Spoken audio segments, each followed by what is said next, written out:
La revista El Doctor en Casa presenta su programa El Doctor en Casa TV.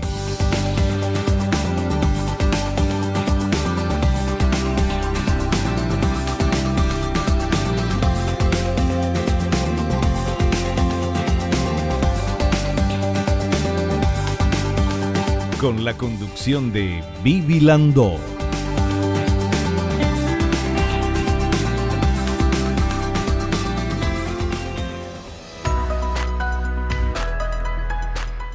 Hola, ¿cómo están todos? Muy, pero muy bienvenidos. Esto es El Doctor en Casa. Hoy vamos a hablar de cómo cuidar la rinitis alérgica. Nuestro invitado es el doctor Jaime Alberto Guyari, especialista en asma, alergia e inmunología clínica. Es médico egresado de la Universidad Nacional, es past president de la Sociedad Paraguaya de Alergia, Asma e Inmunología y director médico de la Clínica Guyari. Y para saber un poquito más de rinitis alérgica, vemos esta placa que nos dice lo siguiente. Rinitis alérgica es un cuadro de inflamación de las mucosas de la cavidad nasal a causa de una reacción exagerada del sistema inmune a los alergenos. Es una de las enfermedades alérgicas más comunes. La Organización Mundial de la Salud la considera una de las 6 enfermedades que más frecuentemente afectan a la población. Se estima que en los países desarrollados la sufre entre el 5 al 25% de la población y todo parece indicar que la incidencia aumentará en el futuro. Sean todos bienvenidos. Así comenzamos El Doctor en Casa.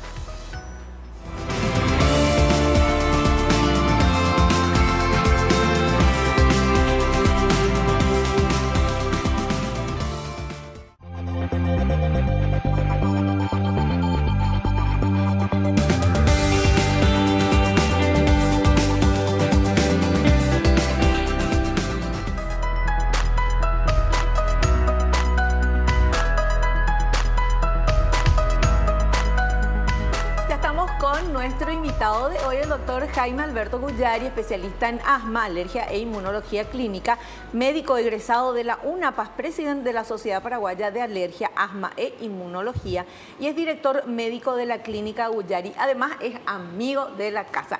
Doc, bienvenido al programa. ¿Cómo estás? Muchísimas gracias, Vivi. Muy bien, un gusto y un placer estar de vuelta acá contigo. Un gusto tenerte acá y sobre todo para hablar de este tema de la rinitis alérgica. ¿Se cura? Antes ya quiero saber el final de la película. ¿Se cura o no se cura la rinitis alérgica? Es muy particular. Hay que individualizar hoy la medicina. Sí. Entonces hay casos que son curables y otros casos que son tratables. El paciente puede estar controlado, pero no totalmente curado.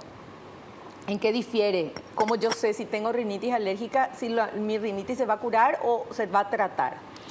Depende mucho del alergeno que vaya a provocarte esos síntomas. Yeah.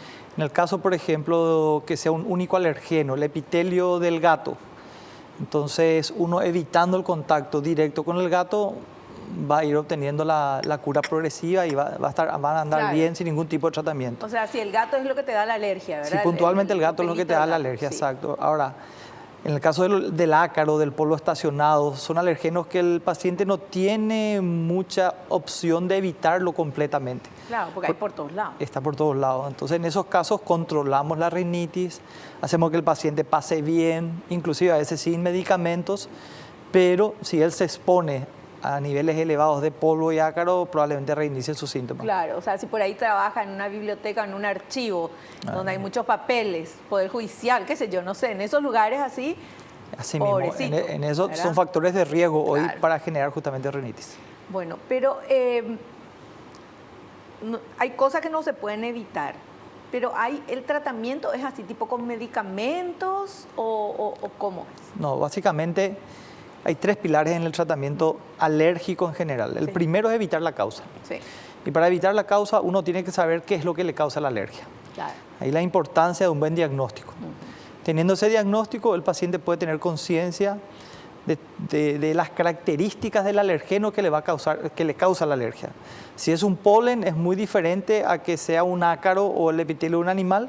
Inclusive vemos casos de rinitis inducida por medicamentos. Entonces, de acuerdo a eso, uno ya hace sus medidas de evitación. El segundo son los medicamentos, que tienen que ser medicamentos específicos y de potencia específica de acuerdo a la gravedad de la rinitis. Y por último, existe también la posibilidad de desensibilizar al paciente a través de unas inmunizaciones que pueden ser por vía sublingual, oral, inyectable, para disminuir el nivel de alergia de ese paciente al alergeno. Y en muchos casos se han logrado tolerancia completa, es decir, inducir la cura a través de la vacuna antialérgica. Ahora, ¿hay épocas en que hay más rinitis alérgica que otras? Yo diría que hay una prevalencia de rinitis alérgica perenne continua, pero que en ciertos episodios, en ciertas épocas del año, esas rinitis perennes aumentan debido a ciertos factores. Por ejemplo, cuando estamos en el periodo de otoño-invierno, las rinitis infecciosas son más frecuentes. Entonces, rinovirus que inducen rinitis, son los típicos resfríos, en alérgicos y no alérgicos. Recientemente estamos saliendo del invierno, pero empezó este tiempo primaveral muy paraguayo con viento norte, alta tasa de material particulado en suspensión en el aire, y ahí pasamos a la rinitis irritativa. Personas irritativas, no es exactamente alérgica, pero muchas personas que no se conocen alérgicas estaban con síntomas nasales y conjuntivales importantes. Y después están los alérgicos que padecen la rinitis todo el año, pero también pueden empeorar o exacerbar sus síntomas por un resfrío o por lo que dijimos sobre el aire, el contenido de material particulado en el aire. ¿Qué es lo que pasó hace unos meses, doctor, con el tema de los incendios, con el tema de acá en Asunción, en el Chaco, en diferentes lugares? O sea, uno salía y el humo, el aire estaba espeso. Y incluso habían aplicaciones que se bajaban para ver cómo estaba la densidad de esa suciedad que había en el aire. Eso me imagino que para la gente alérgica o más susceptible, eso fue peor esos días. Totalmente. Vos sabés que nosotros participamos hace aproximadamente 10 años de un proyecto que por primera vez evaluó la calidad del aire de Asunción. Entonces vinieron de la Fundación Mario... ¿Con la universidad fue eso o con qué? Fue multisectorial. Participó el gobierno, participó la municipalidad, a través de la CEAN también. Sí. Y los técnicos que vinieron a hacer ese estudio eran de la Fundación Mario Molina y fueron los primeros en instalar monitores de material particulado, que es el hollín, pero también monitores de gases contaminantes. Y el resultado fue que en general la calidad, hace 10 años atrás, la calidad del aire en Asunción en general era bastante aceptable. Sin embargo, había puntos específicos de la ciudad donde la concentración de material particulado era mayor a ciertas áreas de la Ciudad de México o de São Paulo. Dios mío, que son súper contaminadas esas ciudades. Que son súper contaminadas. Lastimosamente, ese nivel de calidad de aire se fue deteriorando, se está deteriorando progresivamente, porque no se toman todas las medidas, digamos, regulatorias para que eso pueda bajar. Y el material particulado, el hollín, es una partícula con un tamaño suficiente para ingresar hasta el alveolo respiratorio. El material particulado de 2.5 micras o menos de 2.5 micras es capaz de llegar hasta el fondo del sistema respiratorio. Otra característica que tiene es que se puede unir a proteínas de ácaro y hacen que los ácaros sean más alergizantes. O los pólenes se asocian al polen, se unen al polen y hacen que el polen pueda ser presentado más fácilmente al sistema inmunológico. Entonces, vivir en un área contaminada predispone muchísimo más a padecer alergia. Ya era algo que uno presentía, que uno, ¿verdad?, creía, pero está científicamente demostrado que es así. Y nuestra ciudad, la ciudad de Asunción, que es donde se hizo el estudio, está cada vez más predispuesta para generar alergia. ¿Y qué puntos eran los que tenían más complicación? Los puntos de alto tráfico de ómnibus. Avenidas donde hay alto tráfico de ómnibus.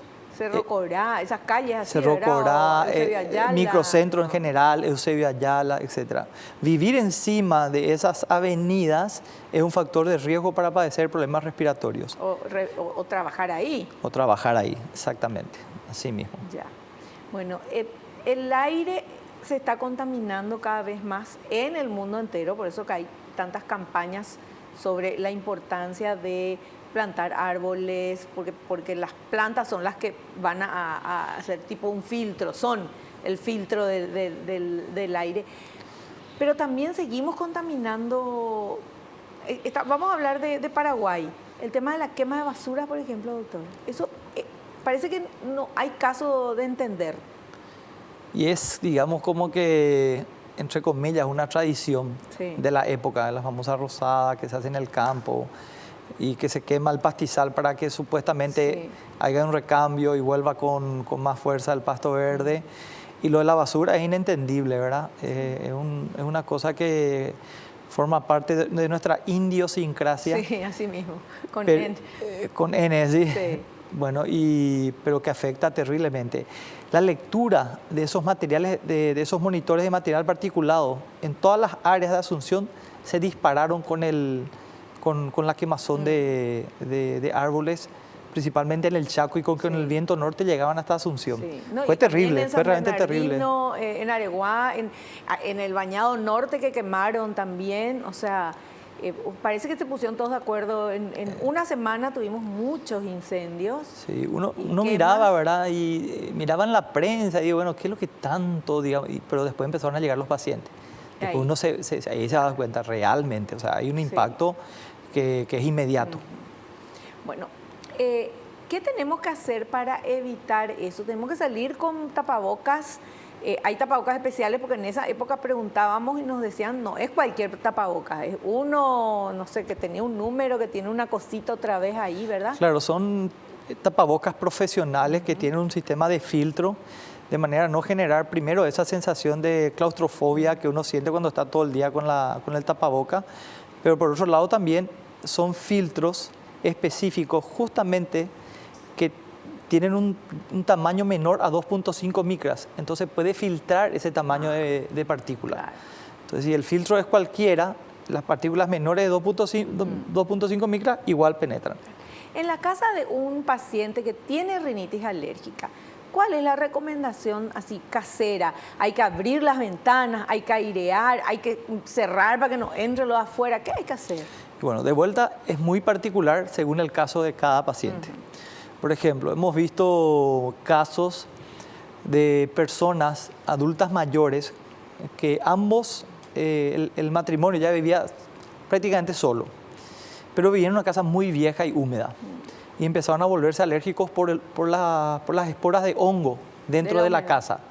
Ahí el tratamiento es, lógicamente, tratar las paredes, tratar el sistema de drenaje de la casa para que no haya humedad, y con eso ellos mejoran. Si el caso es de alergia al polvo, ahí tenemos que hacer las clásicas medidas de evitación contra el polvo, evitar las alfombras, evitar cortinas de tela, evitar muebles que junten mucho polvo, archivos de papeles, bibliotecas, etc. Si el caso es el epitelio del animal, lógicamente es retirar el animal del interior de la casa, si se puede tenerlo fuera de la casa mejor, etc. La recomendación es específica de acuerdo al factor etiológico particular de cada paciente. Perfecto. Bueno, si les parece, vamos con nuestros materiales, vamos con este primer material, por favor, preparado por el equipo de producción. Causas y síntomas de la rinitis alérgica. La causa más importante para el inicio y mantenimiento de los síntomas son las proteínas de ácaros presentes en el polvo doméstico o en el polvo estacionado. En segundo lugar están los alergenos de epitelios de animales domésticos y por último, otros alergenos como los pólenes o esporas de hongos. La rinitis se manifiesta por estornudos a repetición, picazón en la nariz, los ojos y la garganta, que posteriormente evoluciona con rinorrea abundante y finalmente obstrucción al paso del aire por edema de la mucosa nasal, haciendo que el paciente respire por la boca.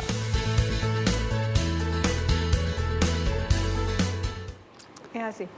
La producción está totalmente especializada, sí, está así, campísimo. Sí.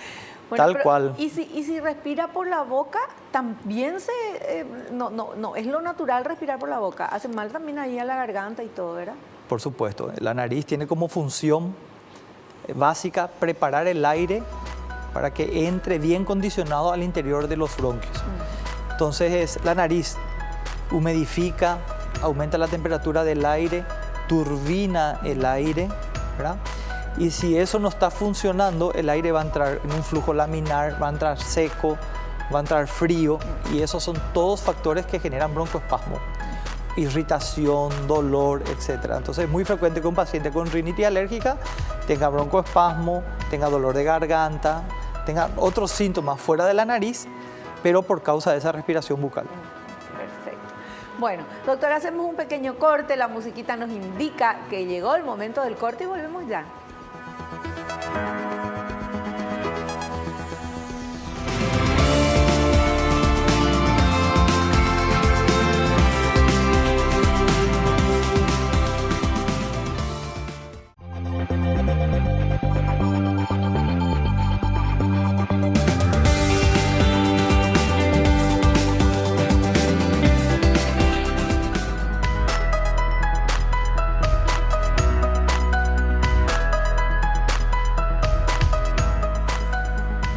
Seguimos hablando con el doctor Jaime Alberto Bullari sobre cómo cuidar la rinitis alérgica o cómo cuidarnos si tenemos rinitis alérgica. Y tenemos este material que habla de los factores de riesgo e incidencia que queremos compartir con todos. Factores de riesgo e incidencia. El factor de riesgo más importante es desenvolverse en ambientes poco ventilados, húmedos, con alfombras, cortinas de tela, estantes con libros o revistas acumuladas. La carga genética es un factor de riesgo importante. Estudios demostraron que el tabaquismo durante el embarazo, la ausencia de lactancia materna y las infecciones virales agudas en los primeros meses de vida son factores asociados al desarrollo de la rinitis y el asma. En cuanto a la incidencia, estudios realizados en la ciudad de Asunción y alrededores mostraron una incidencia de síntomas de rinitis alérgica cercana al 40% entre los jóvenes de 13 a 14 años. Pero es mucho 40% en esa edad, 13 a 14 años. Sí, esa encuesta ya tiene algunos años, así que probablemente ya habrá aumentado más que eso, debe ser más del 40%, y se hizo en un 7º grado. Mira. De los colegios capitalinos Sí. en Asunción. Y realmente es así. Y una de las teorías con las cuales tratamos de justificar esta incidencia es el hecho de que nosotros nos convertimos en un país tropical. De tener un clima en los años 50, digamos, subtropical, hoy somos tropicales. Sí, cierto. Caluroso y húmedo. Y a ese calor y a esa humedad vos le puedes sumar otros condimentos, como la contaminación del aire, de lo que estuvimos hablando, Sí. los partos por cesárea. Hoy en día es raro encontrar un niño que haya nacido de parto normal. Eso se sabe hoy en día que tiene un efecto importante en el microbioma. El microbioma, que son las bacterias que conviven con nosotros. Y esas bacterias que conviven con nosotros las tenemos en la piel, en el aparato respiratorio y en el intestino. Entonces se transforma totalmente ese microbioma, y la alteración de ese microbioma asociado a esos otros factores genera predisposición para enfermedades crónicas. O sea, Una el de niño- ellas, alergia. Sí, el niño que nace por cesárea, que la mayoría ahora nace porque se puso de moda, por qué sé yo qué, entonces no tiene las mismas defensas que el niño que pasa por el canal vaginal por el tema de las bacterias. ¿O Así cómo es? mismo. Hoy se sabe que el microbioma es casi un nuevo órgano. Sí. Si yo peso en una unidad la cantidad de bacterias que yo tengo dentro de mi cuerpo, tengo más bacterias que células mismas humanas. Hay más bacterias que nuestras mismas células.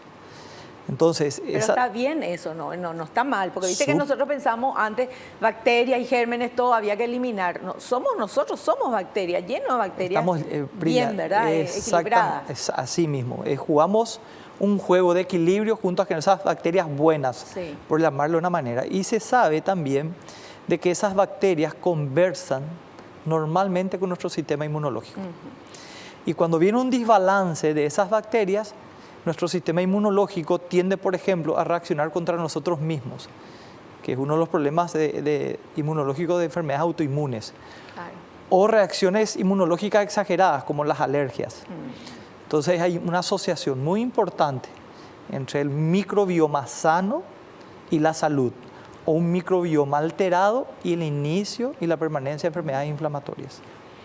Bueno, y si hablando de microbioma y hablando de microbiota que es en el intestino, ¿verdad?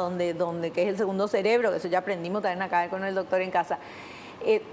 Si una persona que tiene esta rinitis alérgica cambia su alimentación, ¿eso puede hacerle mejorar su rinitis?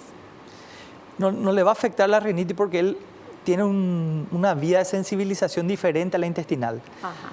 Pero si él mejora su alimentación y tiene una microbiota adecuada, por ejemplo, el hecho de no tomar antibióticos por cualquier indicación, sí. O ahora recién se reguló el uso de antibióticos. Antes era normal ir a comprar una amoxicilina, por decirlo de una manera, a la farmacia y te entregaban sin ningún problema. Entonces, todos esos factores afectan nuestra microbiota y sí predisponen a una alergia alimentaria, a una intolerancia alimentaria o a las enfermedades crónicas como estuvimos viendo. Ya, perfecto. Bueno, vamos a ver ahora el otro material que nos habla del diagnóstico. Diagnóstico. Los principales métodos auxiliares de diagnóstico son las pruebas cutáneas, que consisten en la aplicación epicutánea de los alergenos a los cuales se sospecha es alérgico el paciente. Cuando el paciente no está en condiciones de realizar este estudio, se pueden hacer exámenes de alergia en sangre o RAST, que son menos sensibles que los test cutáneos. Los pacientes con rinitis alérgica confirmada deberán ser siempre evaluados para la detección de complicaciones como hipertrofia de adenoides, rinosinusitis y asma bronquial.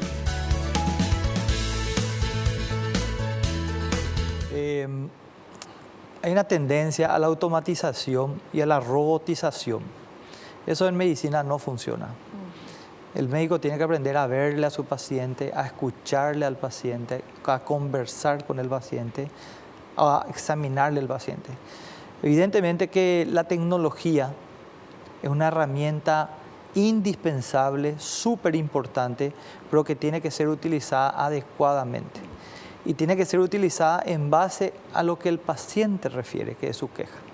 Si no, no tiene valor. Entonces, y eso en alergia es muy importante. Las pruebas de alergia no diagnostican alergias. ¿Qué diagnostican? La historia clínica del paciente.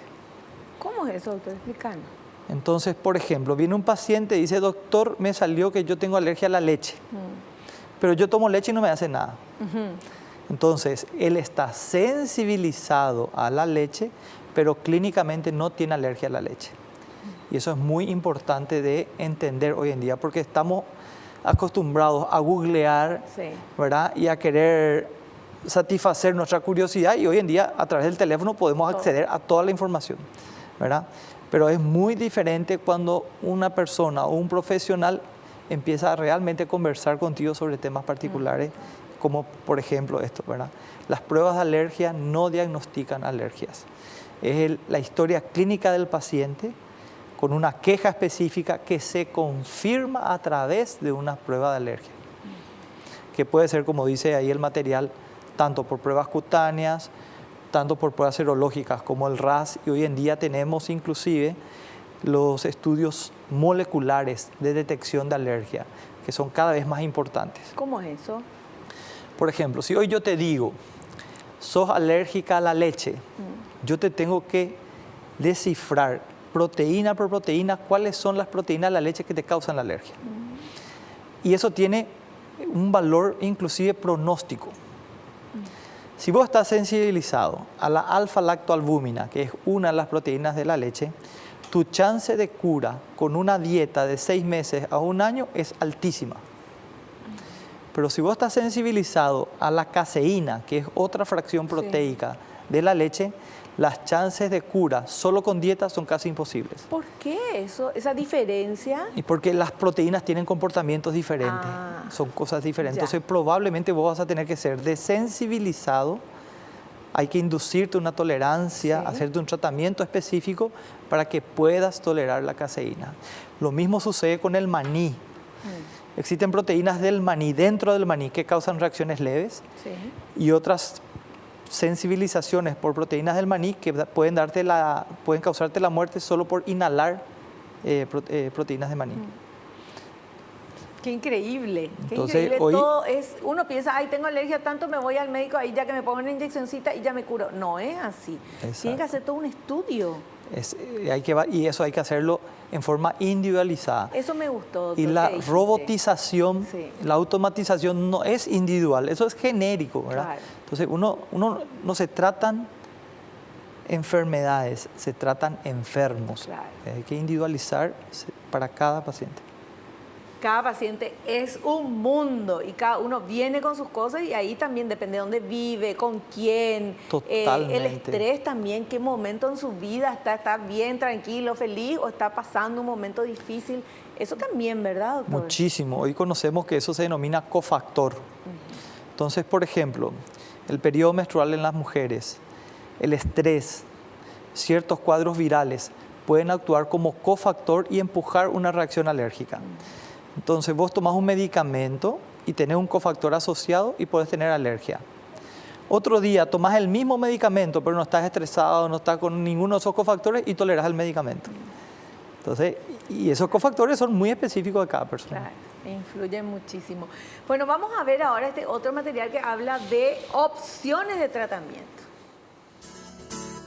Opciones de tratamiento. Los 3 pilares del tratamiento antialérgico constituyen: control ambiental. El paciente deberá modificar su ambiente, retirar del dormitorio las cortinas, alfombras, peluches, estante con libros u otros objetos que puedan acumular polvo, utilizar fundas antiácaros en el colchón y la almohada y realizar una limpieza integral diariamente. Tratamiento farmacológico adecuado, a base de antihistamínicos orales y corticoides tópicos nasales. Se agregarán otros recursos farmacológicos según la severidad del cuadro.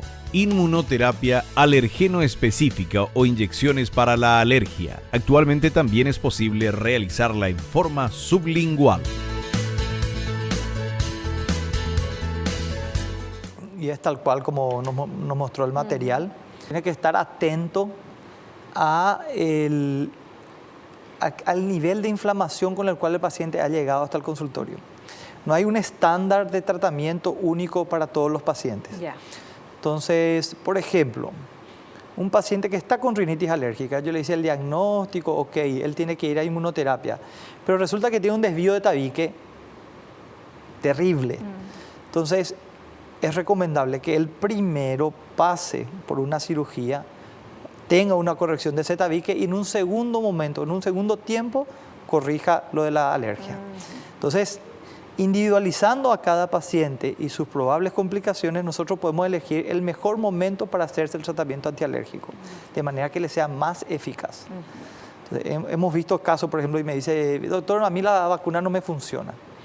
Entonces uno empieza a investigar factores de fracaso por el cual pudo haber fracasado el tratamiento de vacuna y encuentra que el paciente tiene, como te mencioné, alteraciones anatómicas terribles. Es decir, el tratamiento antialérgico le funcionó, pero él tenía otro problema que no fueron solucionados ni planteados. Entonces, al plantear en conjunto, por eso que es muy importante individualizar el tratamiento y el trabajo en equipo. Claro. Pero ¿y si tiene tabique desviado, no se pueden hacer las dos cosas a la vez? Que le pongan derecho y hacerle ya...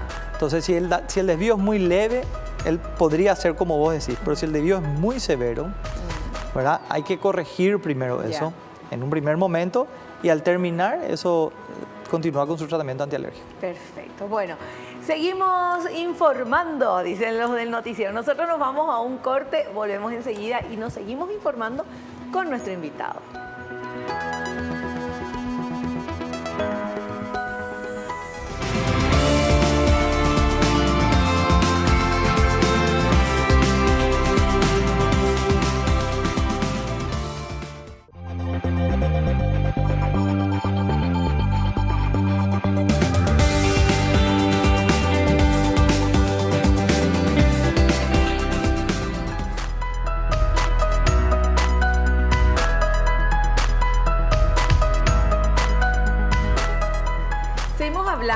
Con el doctor Jaime Alberto Ullari sobre el tema de rinitis alérgica.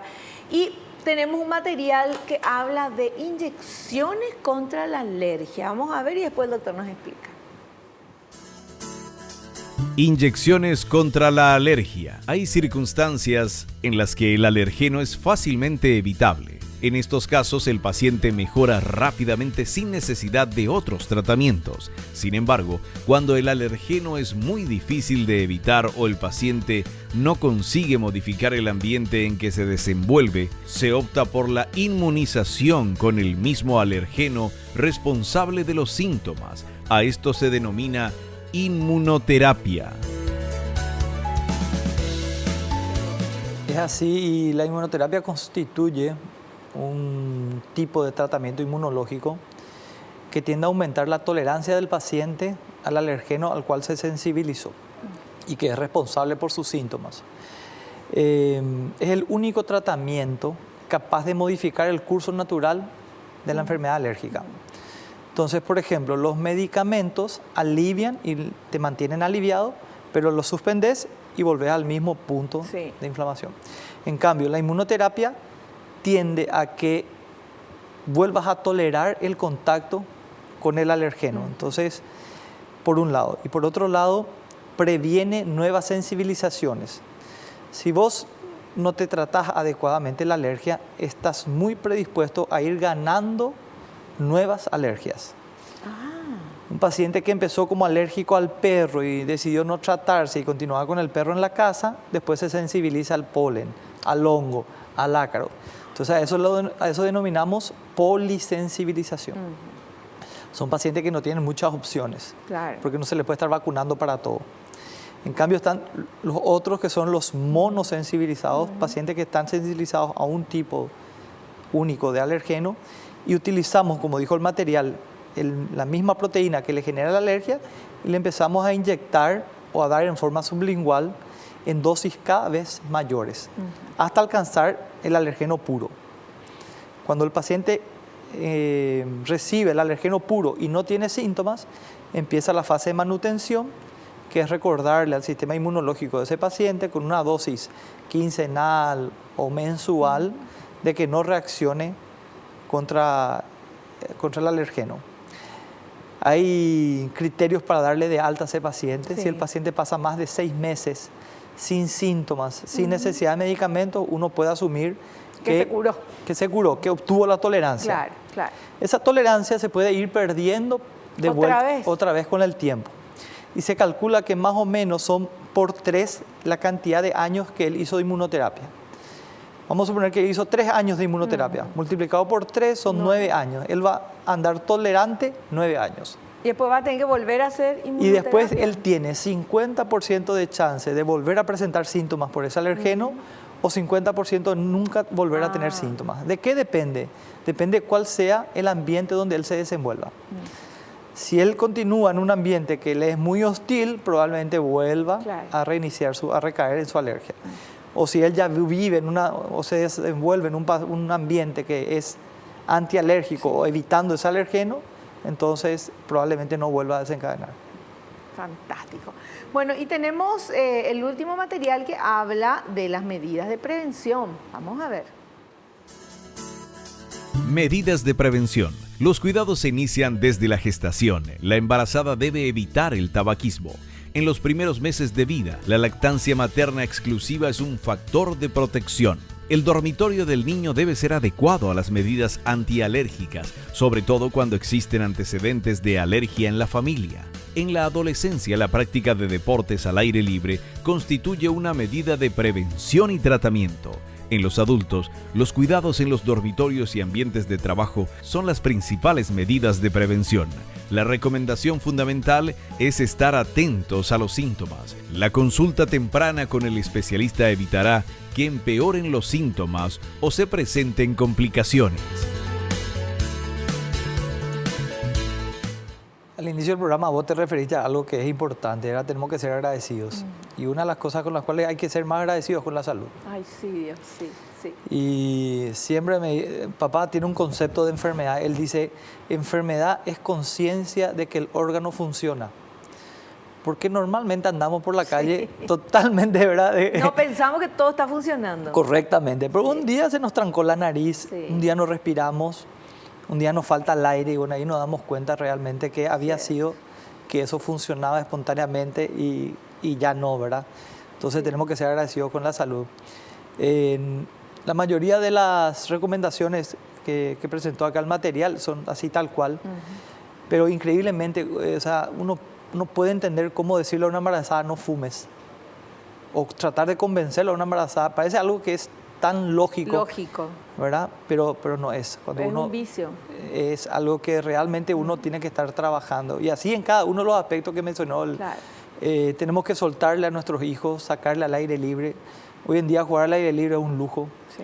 ¿verdad? Entonces, trabajar con ser normales, lo más normales posible, es una cosa... Sacarle a nuestros hijos, o sea, hay gente que no le saca a sus hijos afuera. Se calcula hoy en día, así como está calculado que uno pasa 8 horas básicamente durmiendo Sí. en la habitación, hay que sumarle 8 horas más que el chico está frente a la tele o frente al play hoy en día. Claro, claro. Entonces, hay una tendencia clara dentro de nuestro sistema urbano de vida a no habitar más en casas amplias con un patio Sí. enorme, sino que Cada en vez más departamentos y cada vez más chicos, ¿verdad? Sí. Entonces, bueno, ¿dónde yo le voy a sacar a jugar a mi hijo? A la vereda donde... Solo no, porque es peligroso. Es peligroso, donde hay alto tráfico de vehículos con ómnibus que tienen material particulado. Sí. O en la plaza donde van a venir los amigos de la moto bueno, entonces es una dificultad, no es fácil hoy en día Cierto. pensar en salir a la calle con tranquilidad, a jugar, a desenvolverse. Pero es lo que tenemos, Necesario. es lo necesario, ¿verdad? Hay que pensar en eso. Es una medida más que tenemos que considerar. Claro. Bueno, para prevenir la sinusitis alérgica, ¿se puede prevenir? La sinusitis ya sería una pequeña complicación de la rinitis. Ah, de la rinitis, De la perdón, rinitis. dije mal. Rinitis, sí. Se puede prevenir la rinitis de varias formas, ¿verdad? Desde el simple antecedente familiar, ambos padres son alérgicos. Ok, voy a tratar de tener mi hijo por un parto normal, voy a tratar de no utilizar antibióticos en el primer año de vida, que no se fume ni se use vapeador en el microambiente. El vapeador también, doctor, la misma cosa, ¿es verdad? ¿O peor que el cigarrillo? Peor. Hoy se sabe que es peor. Hoy es peor que el cigarrillo. El tema de la acomodación de muebles, el tipo de mueble, el tipo de interior donde vamos a estar viviendo tanto tiempo, el tipo de aire acondicionado, la alimentación, el cuidado con la microbiota, salir afuera, exponerse al aire libre, salir al aire libre en un ambiente lo más sano posible. Son todas medidas preventivas para prevenir el inicio de la alergia. Ya cuando empezó la alergia, bueno, ahí cambia un poquitito, porque como estuvimos explicando, depende del alergeno al cual cada uno se ha sensibilizado. Y ahí ya hay que ir al alergólogo y hacer el Iniciar un tratamiento, ¿verdad? así mismo. Porque lo bueno, todo esto que estuvimos hablando, es que nadie se muere de rinitis alérgica, se puede controlar y puede desaparecer también dependiendo de cada caso. Sí, nadie se muere de rinitis alérgica, pero es tanto lo que se subestima, es tanto lo que uno se automedica, es tanto lo que uno no consulta, que no es raro ver abscesos cerebrales por rinosinusitis no tratadas. ¿Qué? Yo tengo amigos que murieron por mío. una rinitis que se complicó con rinosinusitis, y esa rhinosinusitis hizo un absceso cerebral y murió a causa de eso. Y la persona no sabe, no se da cuenta, tiene nomás rinitis, Claro, ¿verdad? Cada vez peor, pero... O una bronconeumonía, empezó como una rinitis, no se controló, evolucionó a asma, no hizo caso. Con una simple influenza que pudo haber sido tratada y curada, él se complicó con una bronconeumonía, tuvo un derrame pleural, una historia muy conocida. Entonces no es tan inocuo. Y la prevalencia es del 40%. Es muy alta. Muy alto. Pero al ser el nombre, pues dice rinitis alérgica, vos le preguntás, no, rinitis alérgica nomás tengo. Totalmente. ¿Verdad? O sea, ya soy alérgico y eso nomás tengo y no es ni una enfermedad. Y entonces después eso va creciendo y puede pasar lo que nos está contando, ¿verdad? Así Que mismo. gente se muere por problemas acarreados por una rinitis alérgica no tratada. El estar con una inflamación alérgica persistente predispone muchísimo a sufrir infecciones virales. La gente asocia eso en la jerga común como que me bajó la defensa, Sí. ¿verdad? Y en realidad, en el fondo, no le bajó la defensa, pero está muy predispuesto a tener un tipo de infección o de infectarse por algún tipo de virus, bacteria o hongo. O sea, la recomendación para la gente que tenga rinitis alérgica es que vaya, consulte y haga el tratamiento. Totalmente. Evite la automedicación, es mucho más barato al final. Se puede curar. A veces como te mencioné en el caso que simulamos, esa pareja que vivía y que se sensibilizó al hongo, eso no necesitan vacunas, necesitan arreglar su ambiente. Claro. El tratamiento es arreglar la casa, pintar la pared, muchas veces. Muchas veces. Y sí, el ambiente es tan importante en esto y más ahora en lo que estamos hablando de rinitis alérgica. Vivir en un lugar no limpio, vivir en un lugar con mucha humedad, eso ya predispone y para que te agarre cualquier alergia. Exactamente. Antes también decían que la alergia era una enfermedad de ricos, porque asociaban la alergia con los niveles de confort.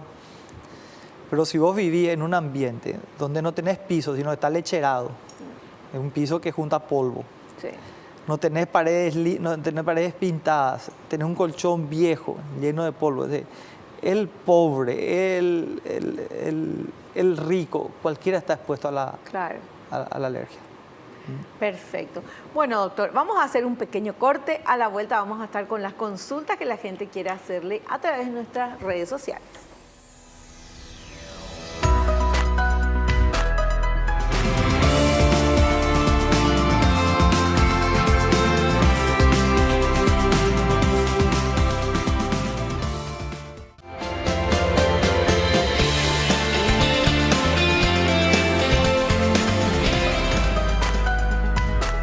Vamos a ver qué consultas quieren hacerle a nuestro invitado. Están escribiendo en nuestras redes sociales. Estamos en todas las redes sociales como el doctor en casa. A ver, por favor. Damián de Encarnación pregunta, ¿afecta la rinitis alérgica al desempeño vocal? Afecta y afecta mucho. Estuvimos hablando de que una de las funciones principales de la nariz es condicionar el aire para que entre adecuadamente a los pulmones y en ese camino pasa por la tráquea y las vías vocales, las cuerdas vocales. Y presentar disfonía, cuadros de laringitis a repetición no es raro en un paciente con rinitis alérgica. Tratamos la rinitis, se va la laringitis. Es muy frecuente. O sea, para un cantante, por ejemplo, terrible tener rinitis alérgica. Totalmente. Hay muchísimos cantantes con rinitis que están en tratamiento porque justamente ellos saben que cuando están mal de su alergia no van a poder cantar adecuadamente. Vamos con otra consultita, a ver. Mariela de Concepción pregunta, ¿puede llegar a curarse la rinitis alérgica? Puede llegar a curarse y eso, como también estuvimos hablando acá, depende muchas veces del factor que nos está causando el tipo de alergeno. Depende de nuestro microambiente, depende de la ciudad donde estamos viviendo, depende de muchísimos factores. Pero de que puede curarse una rinitis, puede curarse. Perfecto. Y la última consultita, a ver, por favor. Berta de San Ignacio pregunta si alguna afección puede desencadenar una rinitis alérgica. Es una situación, digamos que menos frecuente, pero tampoco es raro. Entonces, los cuadros principalmente virales, agudos y graves, en el primer año de vida, muchas veces le denominamos bronquiolitis a esto, que son los virus, que es el virus sincitial respiratorio, ¿verdad? Que es un tipo de virus terrible, bastante fuerte. Y en ese momento la mucosa bronquial sufre tanto que se queda muy permeable para el ingreso de alergenos. Y el ingreso de estos alergenos puede determinar sensibilizaciones e inicio de enfermedad alérgica. Entonces el niño, 1 o 2 años, presentó bronquiolitis, ¿verdad? Pero esta bronquiolitis, y él no tenía antecedentes familiares de alergia. Él solamente tuvo una bronquiolitis en los primeros 2 años de vida, pero en el transcurso de su vida, debido a este problema, como estaba más permeable la mucosa, él se sensibilizó a alergenos y él empezó la alergia. Entonces, ¿y si ese niño se hubiera tratado? No, mismo con tratamiento, porque lo mismo con tratamiento. El hecho de sufrir este tipo de afección viral es un factor de predisposición y para desarrollo de un cuadro alérgico. Perfecto. Bueno, súper claro todo, por lo menos entendí bien yo, espero que ustedes también, todo lo que nos explicó el doctor Jaime Alberto Bullari. Doctor, te agradecemos la presencia y queremos que vengas en otro programa. Muchísimas gracias, para mí es un gusto estar contigo acá, conversar de algo que nos apasiona como es el tema de las alergias y estamos a disposición para acudir al llamado cuando nos necesiten. Muchísimas gracias. Nosotros nos despedimos hasta el próximo programa y no te olvides lo que te digo siempre porque es cierto, naciste para ser feliz, no te conformes con menos. Chao, chao.